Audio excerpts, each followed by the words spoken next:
दास हैं, श्री कृष्ण के दास हैं, और हमारी प्रसन्नता, हमको सुख शांति सब कुछ केवल श्री कृष्ण की सेवा से ही प्राप्त हो सकता है। इसलिए भगवान ने भी रामायण में कहा है कि सब मम प्रिय सब मम उपजाए, सब ते अधिक मनुज मोहि भाए, तीन मह द्विज द्विज मह श्रुति धारी, तीन मह निगम धर्म अनुसारी, तीन मह विरक्त विरक्त ते ज्ञानी, ज्ञानी उते प्रिय अति विज्ञानी, लेकिन सब ते अतिशय प्रिय मोहि दासा, मेरे दास मुझे सबसे अधिक प्रिय हैं। अतएव हम लोगों का लक्ष्य यहाँ पर यह है कि हम लोग यहाँ आकर के भगवान के नाम रूप लीला गुण धाम का गान करें और उसका चिंतन करें, जिससे हमारी उनमें बुद्धि दृढ़ हो। और जब हमारा मन बुद्धि उनमें दृढ़ हो जाएगा तो फिर हम उनकी सेवा करने के लिए बाध्य होंगे। ये सेवा वासना जितनी बढ़ेगी हमारे भीतर, श्री कृष्ण की सेवा करने की जितनी इच्छा हमारे भीतर उत्पन्न होगी, उतना ही हमारे भीतर श्री कृष्ण प्रेम उत्पन्न होगा और उतना ही भगवत ज्ञान मिलेगा, और फिर वैसे ही वैसे हम आगे बढ़ते जाएंगे। श्री कृष्ण में प्रेम बढ़ाने के लिए शास्त्रों ने केवल 3 ही उपाय बताए हैं। चेतस्तत् प्रवणम सेवा तत्सिद्ध्यै तनुवित्तया, अर्थात 3 प्रकार की सेवा हमको करनी होगी। मानसी सेवा, शारीरिक सेवा और वित्तीय सेवा। यानी मन से सेवा करना, रूप ध्यान करना, भगवान का चिंतन करना। शरीर से सेवा करना, जो काम हमको उनका मिल सके, उनका चरण दबाना हो, खाना खिलाना हो, या उनके संबंधी कोई काम करना हो, शारीरिक सेवा। और तीसरा वित्तीय सेवा, यानी धन की सेवा। ये तीनों हमको करनी है, इसमें भी अपनी अपनी लिमिट के अनुसार। धन की सेवा जितना कर सके, क्यों? क्योंकि सबके पास अधिक धन नहीं है। जिसके पास जितना धन हो उस हिसाब से धन की सेवा करें। शरीर की सेवा जितनी मिल सके, जितनी उनकी इच्छा होगी उतनी सेवा वो देंगे, लेकिन मन की सेवा में कोई कटौती नहीं करनी। मन का अटैचमेंट 100% करना है। तो मन का अटैचमेंट कैसे होगा? जब हम बार बार अपने मन को ले जाएंगे भगवान की तरफ, तब बार बार मन वहां जाने से फिर धीरे धीरे लगने लगेगा।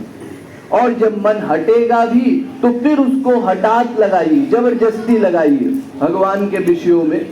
तो फिर धीरे धीरे जब मन को अभ्यास पड़ेगा और भीतर से वो आनंद महसूस होने लगेगा, भगवान की बातें करने में, भगवान के विषय सुनने में, जब भीतर से रस मिलने लगेगा तो अपने आप बिना हमारा सत्संग जाए मन रहा ही नहीं जाएगा, अपने आप हम सत्संग में पहुंच जाया करेंगे। और जो तीसरी सेवा बताई है वो दान की सेवा, धन की सेवा, ये सबसे अधिक आवश्यक है। क्योंकि आप लोगों को पता ही है धर्म के 4 पद होते हैं, 4 चरण होते हैं। प्रगट 4 पद धर्म के, कलि महा एक प्रधान, जिन के न विधि दीनेउ, दान करहि कल्याण। वेद भी कहता है दान में कम कलयुगे। कलयुग में दान के माध्यम से कोई व्यक्ति अपने भीतर भगवत अनुराग प्रकट कर सकता है, लेकिन वो दान भी किसको दिया जाए ये बहुत सोच समझ के देना चाहिए। क्योंकि देशे काले च पात्रे च, आपको हर चीज का ध्यान रखना पड़ेगा। क्योंकि दान जिस पात्र में दिया जाएगा उस पात्र के अनुसार आपको फल मिलेगा। अरे यूं समझिए, दान 4 प्रकार का होता है। 3 माइक दान होते हैं और एक गुणातीत दान होता है। यानी एक सात्विक, एक राजस दान, एक तामस दान और एक गुणातीत दान। जैसे हम लोग संसार में किसी को पैसा दिया करते हैं, मान लीजिए शादी ब्याह करवाया या कभी पंडित जी को बुलाया, भोजन करवा दिया, ये सब सात्विक दान में आया करता है। फिर हमने किसी राजस व्यक्ति को दान कर दिया तो वो राजस दान हो गया। किसी आसुरी व्यक्ति को दान कर दिया, हम तो जानते नहीं कौन सा व्यक्ति कैसा है। हमने देखा कोई बहुत भूख लग रही थी और वो बुरी प्रवृत्ति का था, उसका उद्देश्य ठीक नहीं था, लेकिन हमने ये सोच करके कि भाई इसको पैसा दे देते हैं, पैसा दे दिया और उसने उसका दुरुपयोग किया तो उसका दंड भी मिलेगा। इसलिए जो पहले 3 दान है उससे हमारा अधिक लाभ नहीं होता।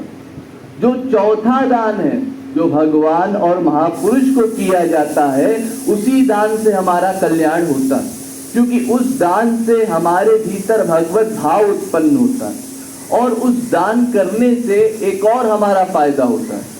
वो क्या? हमारी उस धन में आसक्ति कम होती है।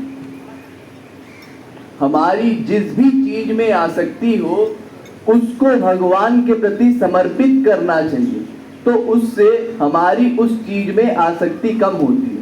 और जब तक संसार से आसक्ति कम नहीं होगी तो भगवान में आसक्ति बढ़ेगी नहीं। सीधा सा सिद्धांत है, जब तक आपने मन अपना संसार से हटाया नहीं तो भगवान में लगा कैसे? क्योंकि एक ही मन है, इसलिए संसार से हटाने का प्रयास करना है और भगवान में लगाने का प्रयास करना है। और दान संत महात्माओं को या भगवान को ही देना उचित है, और वो भी दीनता पूर्वक देना उचित है। ये सोच करके नहीं देना है कि हमने कुछ दिया, ये सोच करके देना है कि उन्होंने स्वीकार कर लिया, ये उनकी महानता है, हमने दिया, इसमें कोई बड़ी बात नहीं।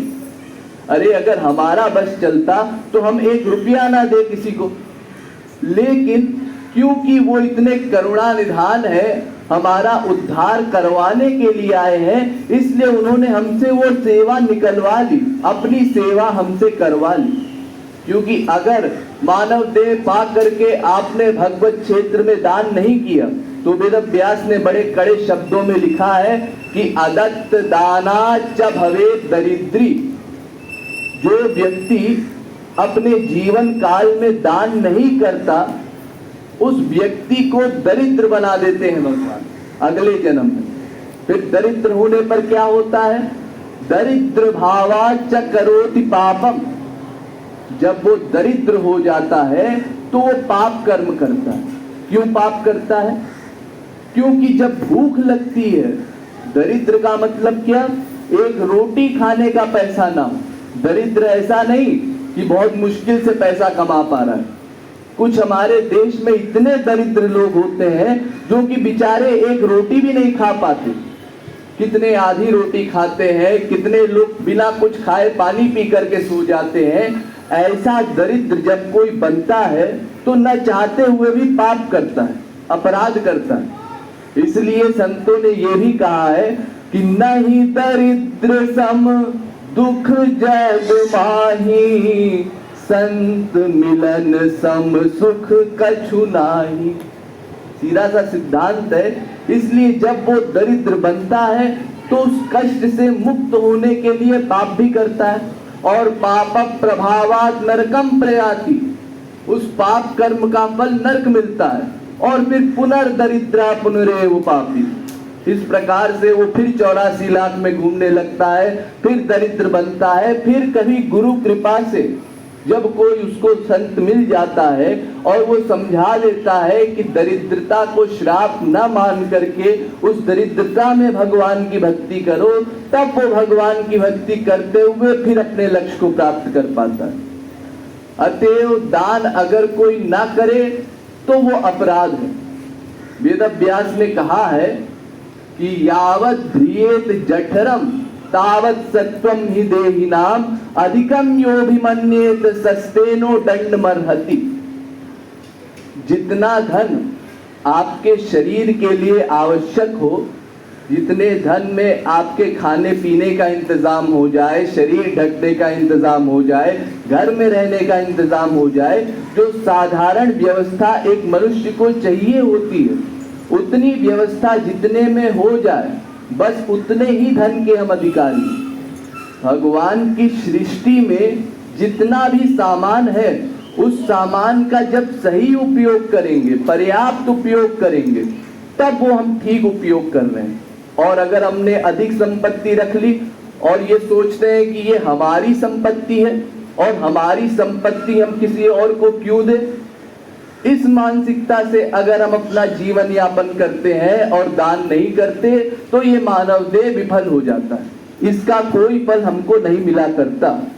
इसलिए जितना हमारे शरीर के लिए आवश्यक हो उतना हम रखें, और अगर उससे अधिक रखते हैं तो सस्तेनो दंड मरहति, उसका दंड हमको मिलेगा। अरे यहाँ तक कि वेदव्यास जी महाभारत में ये भी कह देते हैं कि द्वाम भसी निवेष्टद्यौ गले बद्ध्वा दृढ़ाम शिलाम, दो लोगों को गले में मोटी जंजीर बांध करके और पत्थर डाल करके पानी में फेंक देना चाहिए। किन दो लोगों को? धनवंतम अदातारम, वो लोग जो धनवान हैं, बहुत पैसे वाले हैं, सेठ हैं, लेकिन दान नहीं करते। और दरिद्रम च तपस्विनम, जो बेचारे दरिद्र हैं, जिनके पास संसार की माया नहीं है, लेकिन फिर भी भगवान की भक्ति नहीं करते।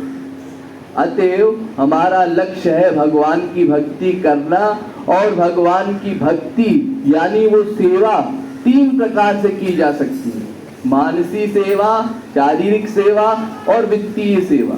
इसलिए हम जितना हो सके वित्तीय सेवा करें, जितनी मिल सके उतनी शारीरिक सेवा करें, और मानसी सेवा तो सदैव ही करें। अतएव अब मैं कीर्तन करवाने जा रहा हूं।